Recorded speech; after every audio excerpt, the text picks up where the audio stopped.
Ready? Aim. Fire. Ready? Aim. Fire. Ready? Aim. Fire.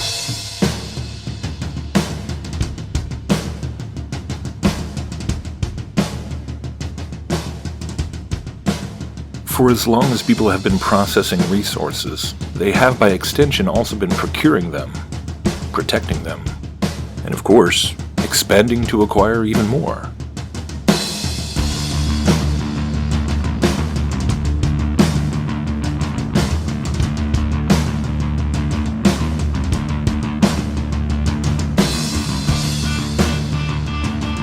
It would be almost impossible to survey the rise and fall of all the so-called great civilizations, or examine the effects they've had on the people who lived in them and around them from antiquity on up to the modern day, without acknowledging the almost inseparable elements of the technological progression of organized warfare.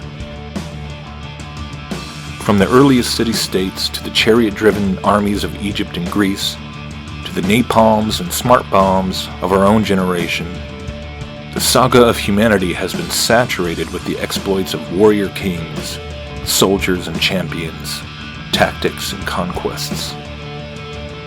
On the human level, it is a never-ending Game of Thrones, as it were, as mortal men rally forces behind them in order to achieve some objective by way of force. The generals and commanders and princes and kings carving up the world amongst themselves in the name of glory, or peace and stability, only to inevitably pass on and leave the battles to be fought by the next generation. Somehow, no matter how many Alexanders or Napoleons or Genghis Khans are removed from this world, either by the perils of war or just old age, this great arms race that is the history of humanity never seems to run out of momentum. On the contrary, it only seems to have escalated to a speed and scale unlike anything before.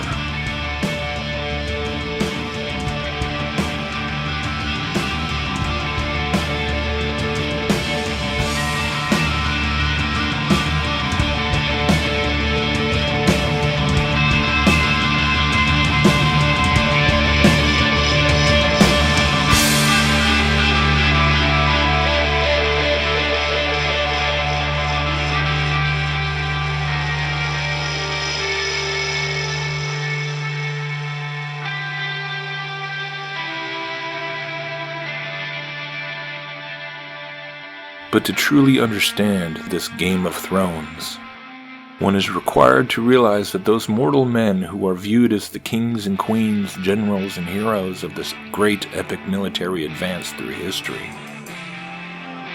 are in fact in the end only the pawns of powers, principalities, thrones, and dominions in the spiritual realms.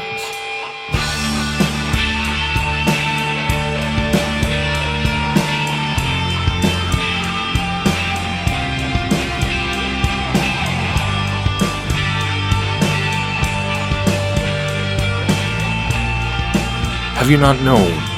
Have you not heard? Has it not been told to you from the beginning? Have you not understood from the foundations of the earth? It is He who sits above the circle of the earth, and its inhabitants are like grasshoppers, who stretches out the heavens like a curtain and spreads them out like a tent to dwell in. He brings the princes to nothing. He makes the judges of the earth useless. Scarcely shall they be planted, scarcely shall they be sown, scarcely shall their stock take root in the earth, and He will also blow on them, and they will wither, and the whirlwind will take them away like stubble. To whom then will you liken me, or to whom shall I be equal, says the Holy One? Lift up your eyes on high, and see who has created these things, who brings out their host by number. He calls them all by name, by the greatness of His might and the strength of His power. Not one is missing.